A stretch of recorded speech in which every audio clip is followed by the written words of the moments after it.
Mga may pangalawang batch na natin ito ng ating banana cake. Ayan o, ganda o, pumuputok-putok. May sikreto kasi dito para pumutok-putok yan. Ayan, ang ganda o. Perfect. Thank you talaga kay chef. Perfect. I-cool down lang natin bago natin i-slice para hindi madurog. Ayan.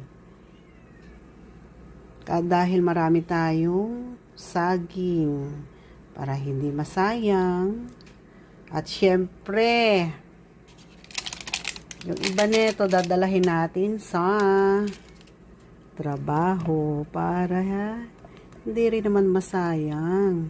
I-share natin ang blessing. Ayan, ganda. Perfect. Meron na tayong banana cake. Hindi po yan sunog ha. Ano lang yan. Ayan, munti ko pang nakalimutan yan. Ayun. Tapos yung hinalo ko dito ay walnut, raisin, and chocolate bar. Ayun.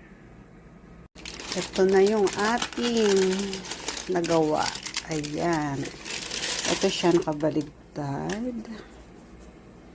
Ito. Ito na yung ating banana cake. Ayan o, meron chocolate at saka walnut and raisin. So, ayan o, napakalambot. Soft. So, tikman na natin. Ito lang maliit. Ayun no. Oy, soft.